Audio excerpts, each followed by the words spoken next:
नमो अरहंतारं नमो सिद्धारं नमो आर्याणं नमो दयाळं नमो लोये सवसाहुरं शुद्धात्मान्मनेकान्तं साधुमुत्तं मङ्गलम् वन्दे सन्दष्टसिद्ध्यर्थं सन्दष्टार्थप्रकाशकम् मङ्गलं भगवान् वीरो मङ्गलं गौतम गणे मंगलम कुंदकुंदाद्यो जैन धर्मोस्तु मंगलम सर्वमंगल मांगल्यम सर्वकल्याणकारकम प्रधानम सर्वधर्माणां जैनम जयतु शासनम जी झाया झाणिक गही कम कलंक रही नित्य निरंजन नानमैत्य परम प्रणमे नमः समय साराय स्वानुभूत्या चकास्ते चित स्वभावाय भावाय सर्वभावांतरच्छेदे।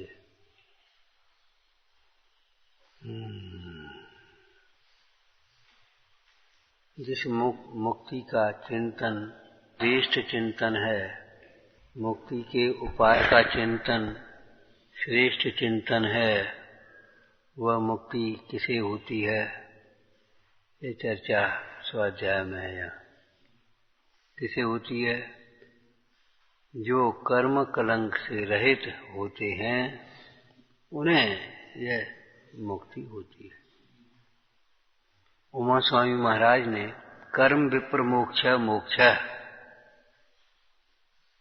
कर्म विप्र मोक्ष मोक्ष, कर्म का छूट जाना मुक्त है। काय से छूटे? के कर्मों से। कर्मों से का मतलब भाव कर्म, द्रव्य कर्म और नो कर्म से।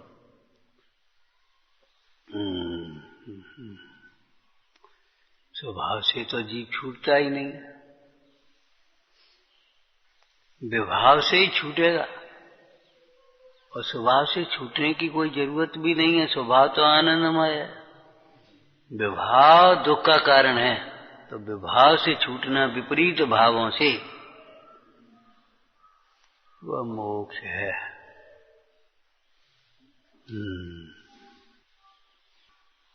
स्वभाव दृष्टि से देखें, शुद्ध नय से देखें, तो कर्म से पहले से ही छूटा हुआ है। अनादि से ही यह जीव शुद्ध नय से देखें, स्वभाव से देखें, तो कर्मों से छूटा हुआ ही है। इसलिए अनादि से ही मुक्त है। कर्म से छूटने का नाम मोक्ष, तो कर्म से पहले ही छूटा हुआ है। लेकिन संसार अवस्था में क्या है? फिर संसार काहे का? कि छूटा हुआ तो है, परंतु छूटा हुआ समझता नहीं है, छूटा हुआ मानता नहीं है। बिना रस्सी के बंधा हुआ ऊंट सुना है तुमने? बिना रस्सी का बंधा हुआ ऊंट सुना होगा, क्यों भाई? बिना रस्सी का बंधा हुआ ऊंट। 10-20 ऊंट लेकर के ऊंट वाला जा रहा था।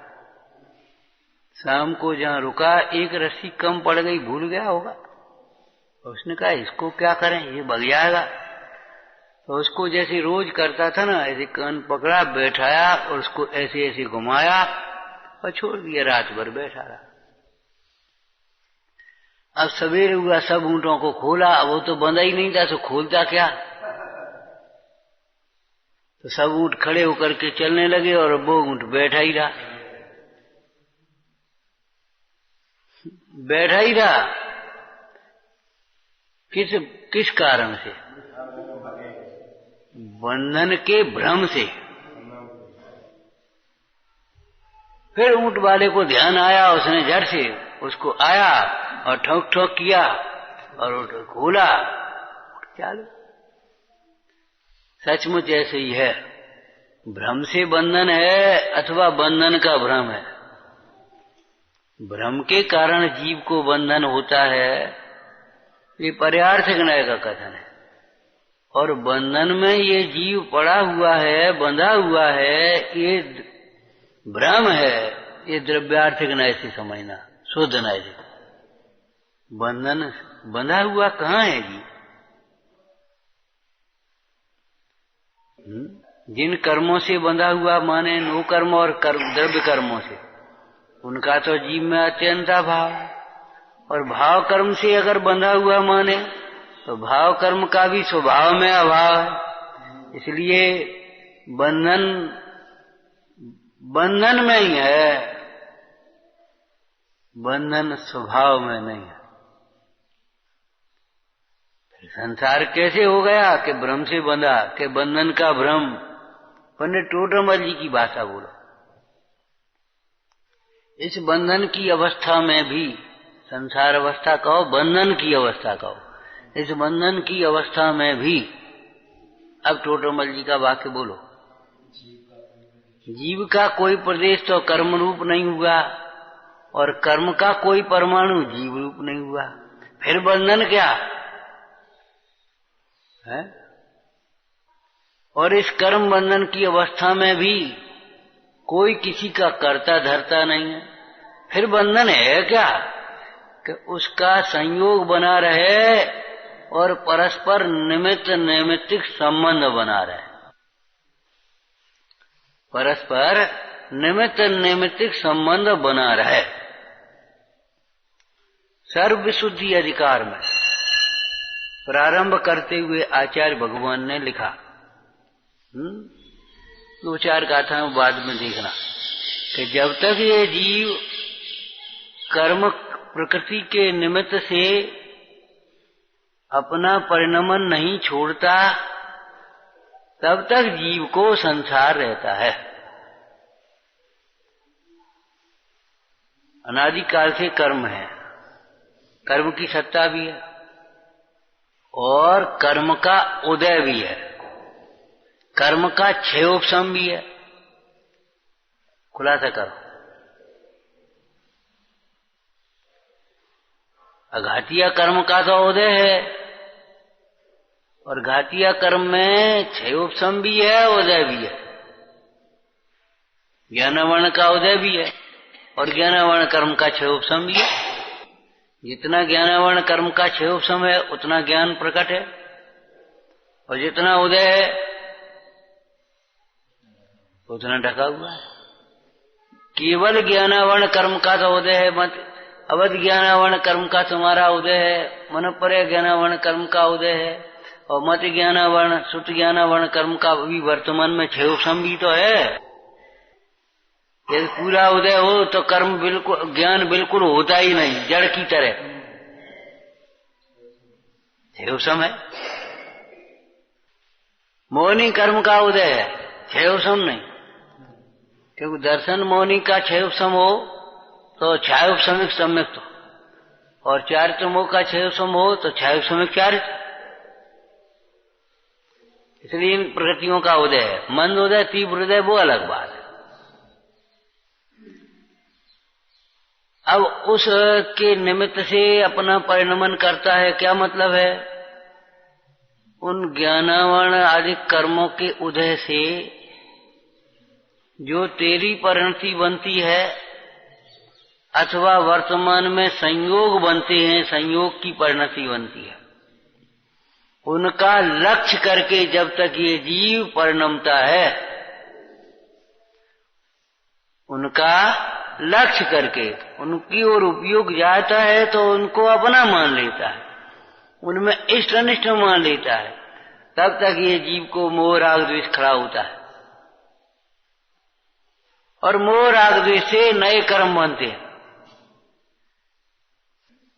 इसलिए कर्म प्रकृति के निमित्त से जब तक ये जीव है परिणमन करता है, परिणमता है, तब तक संसार है, अज्ञान है, मिथ्यात्व है, असंयम है।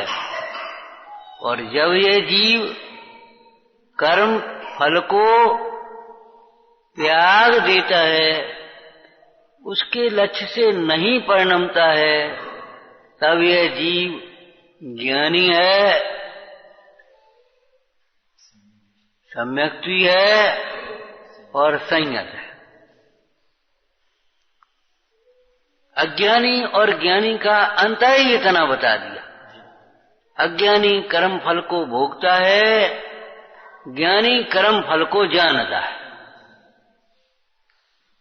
अब इधर से कह रहे हैं तो जो कर्म फल का भोक्ता बनता है उन्हें अपनाता है, अपना मानता है, हर्ष विषाद करता है, इष्ट अंश की कल्पना करके राग द्वेष करता है।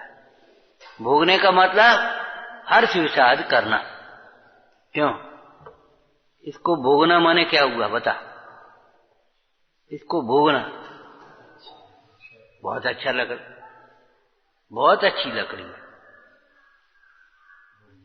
भोगना हो गया हर्ष। ज्ञान में आना अलग बात है, भोगना का मतलब वाह बहुत अच्छा, कहां से लाए? एक हमारे लिए लाना, भोगता हो गया, बहुत अच्छा माइक, भोगता हो गया। अरे ये तो बहुत बढ़िया है। अब छोटा सा है, बैग में रखो, निकालो और अपने बोलने लगो, बढ़िया माइक, भोगता हो गया। अच्छा मान करके हर्ष करना, हर्षित होना, अथवा बुरा मान करके दुखी होना, इसका नाम भोगना है। बुरा मानकर दुखी होना भोगना है कि नहीं? ये तो आप भी बोलते हो। क्या करें भैया, जो कर्म करे आए सो भोगने हैं, भोग रहे। भोगना का मतलब दुखी होना। यदि जीव दुखी नहीं होता, हर्ष विषाद नहीं करता, खिन्न नहीं होता, तो उसका नाम भोगता नहीं होता। अज्ञानी कर्म फल को भोगता है, ज्ञानी कर्म फल का ज्ञाता है, जानता है। शरीर है, गर्मी है, सर्दी है, रोग है, जानता है। क्या जानता है? क्या जानता है? उन पर की अवस्थाओं को पर की अवस्था जानता है,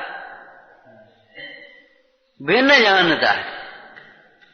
जानने का अर्थ भिन्न, जो भिन्न है उसे भिन्न जाने, अभिन्न है उसे अभिन्न माने, अच्छा है उसे अच्छा जाने, बुरा है उसे बुरा जाने। क्यों जी?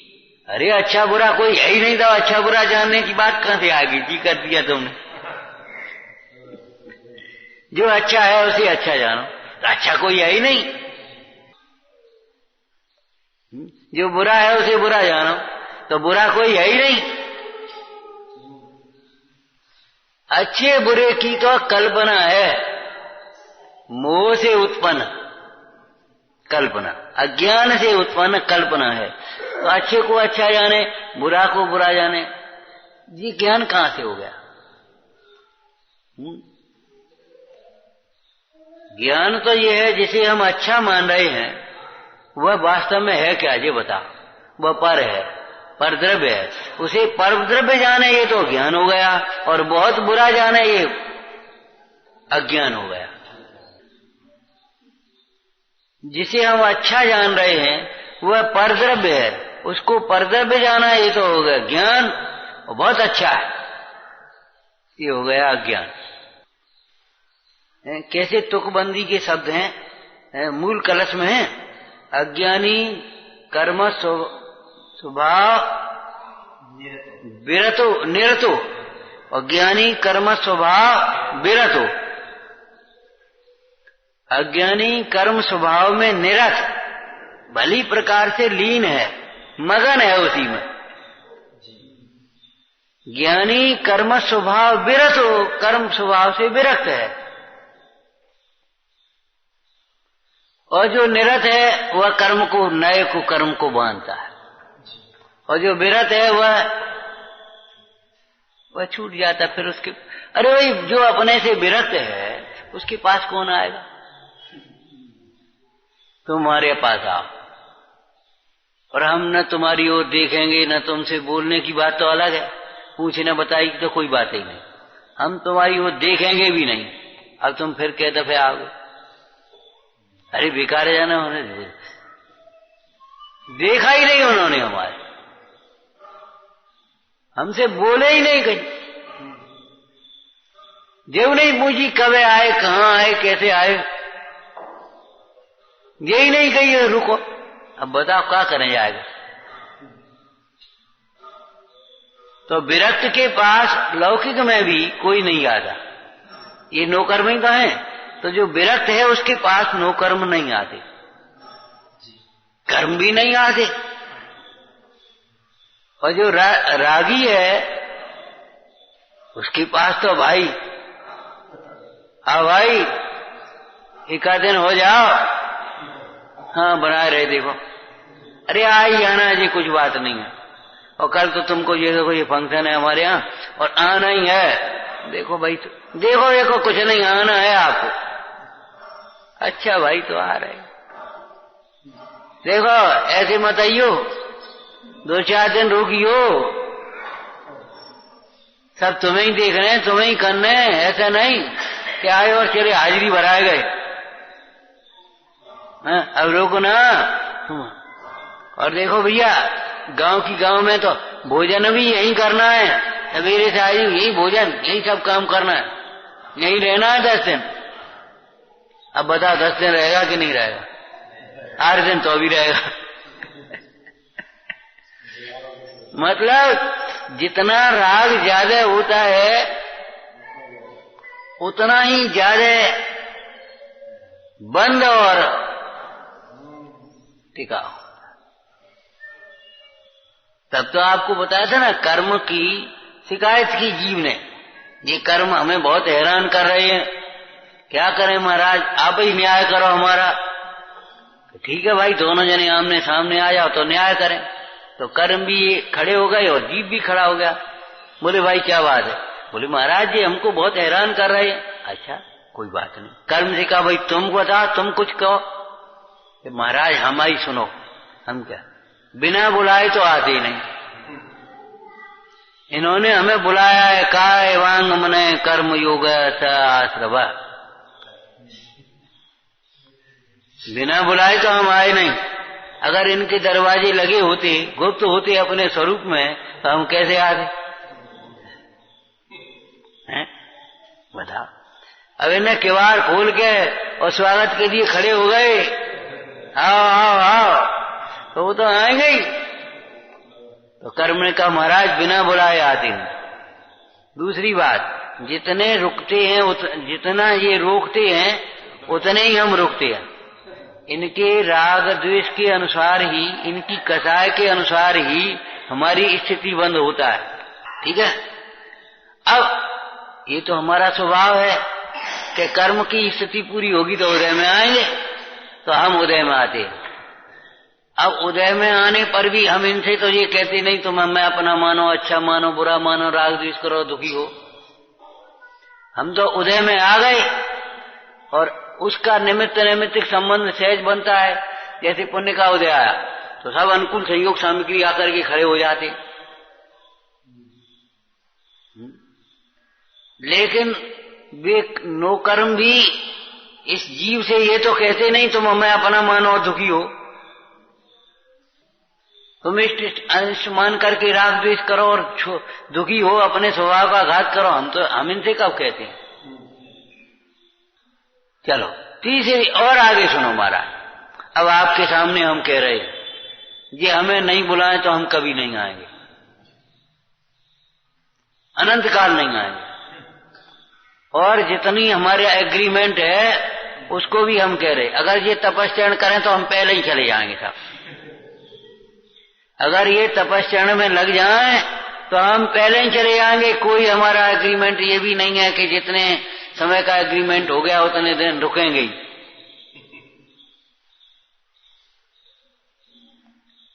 और हम पूरा का पूरा इनका एक एक कोना खाली कर देंगे,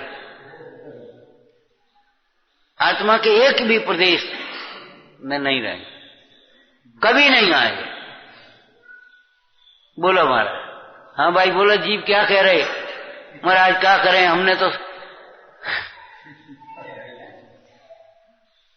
और आज भी ये सुख स्वरूप है जीव, लेकिन ये अपनी ओर देखता नहीं, हमारी ओर देखता है, तो हम क्या करें?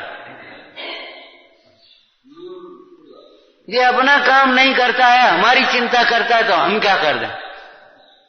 तुम अपना काम करो।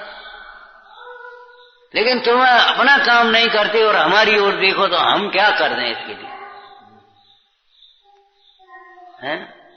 तो अदालत का फैसला हो गया क्या जी, कर्म का कोई दोष नहीं है, उनका तो यही स्वभाव है, बुलाएंगे पर कायवांग मने कर्म योग है। अगर तुम्हारी परिणत प्रदेशों की और परिणत परिणामों की चंचलता होगी तो ये कर्म आएंगे, और जितने अनुपात में राग द्वेष अधिक होंगे उनका स्थिति बंद, अनुभाग बंद होगा है। और कर्म को कोई परेशानी नहीं है, तुम्हें परेशानी है तो तुम ही इन कर्म को छोड़ो।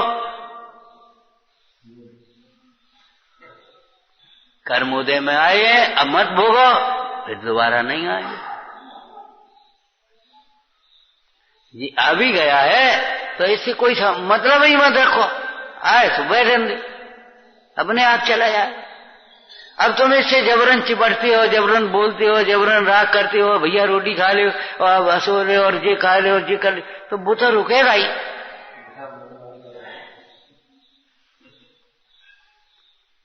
जो कर्म फल को भोगता वह कर्म को ही बांधता। तो नए कर्म का जो कर्म, नए कर्म का तो आश्रय बंध नहीं होना और पुराने कर्म की निर्जरा हो जाना, इसी का नाम मोक्ष है। कर्म विप्र मोक्ष है, मोक्ष है। तो कर्म विप्र मोक्ष, मोक्ष का हो कैसे सकता है ये विधान? तो इसलिए हो सकता है कि स्वभाव से देखें तो कर्म और जीव अपनी अपनी सत्ता में हैं, अपना अपना स्वरूप न्यारा न्यारा है।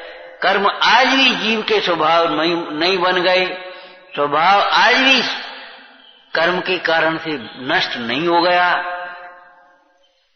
यह जीव कर्म की ओर न देखे और स्वभाव की ओर देखे, बस काम हो गया। क्यों भैया? सुदर्शन सेठ कैसे जीते? सीता जी कैसे जीती बताओ? उन्होंने रावण की ओर देखा भी नहीं। रावण देखता रहा, गिड़गिड़ाता रहा, रोता रहा, भय दिखाता रहा, सवेरे उसने नाटक करे। सीता जी कैसे जीती? कि सीता जी ने रावण की ओर देखा ही नहीं। रावण ने कहा, हे सीता मेरी ओर देख तो सही, देख तो सही। हम क्या देखें तुम्हारी ओर, हमें मरने हुए तो देखा। सुदर्शन सेठ ने अब महल में आ गए तो देख तो नहीं जी महल है कैसा है? ये राजा जिस पलंग पर लेटता है वो पलंग है कैसा, देखें तो वाह है तो बढ़िया। बस अब भ्रष्ट हो गए, समझ गए ये रानी है कैसी, अरे होगी कैसी, हमें क्या मतलब। न हमें रानी से प्रयोजन है, न उस पलंग से प्रयोजन है, न हमें उस महल से प्रयोजन है। सर्वार सिद्धात्म तया विधत्ते, हमारा प्रयोजन तो हमारे स्वभाव की आराधना से सिद्ध होता है। हम अपनी ओर देखना छोड़ करके अगर इसकी ओर देखेंगे तो हमारा घात होगा। अपनी ओर देखते रहे ईमानदारी से, अपने आनंद को भोगते रहे। रानी उपसर्ग कर करके हार गई, नए कर्म का बंधन नहीं हुआ। बोला छूट गए कि नहीं छूटे?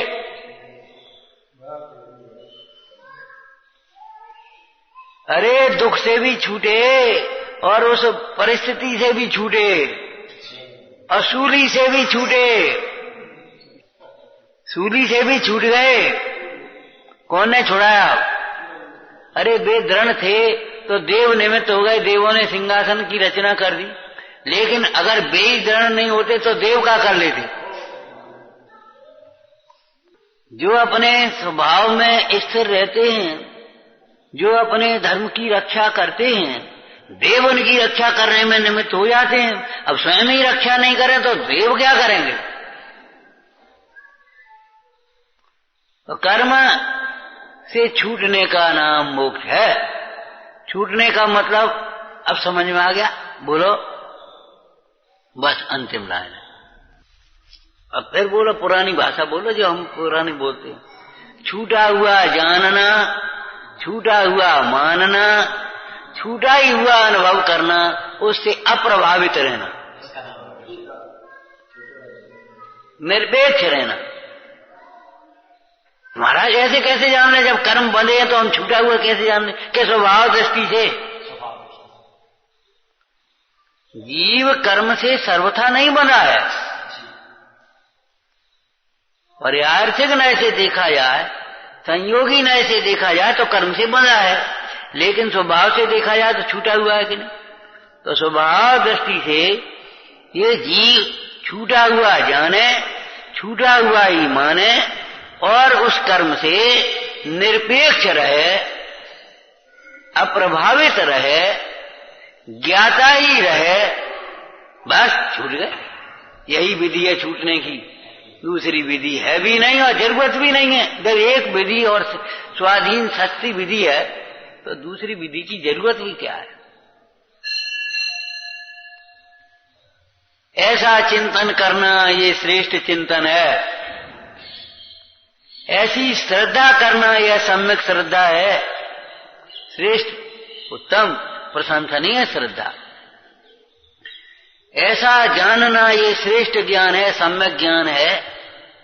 और ऐसे ही निरपेक्ष अप्रभावित ज्ञाता स्वरूप रहना ये श्रेष्ठ आचरण है, सम्यक आचरण है, सम्यक चारित्र। और यही सम्यक दर्शन ज्ञान चारित्र मुक्ति का सच्चा मार्ग है, स्वाधीन मार्ग। ओम नमः। हे जिनवाणी भारती तो ही जपो दिन रैन, जो तेरी शरणा गए तो पावे सुख चैन।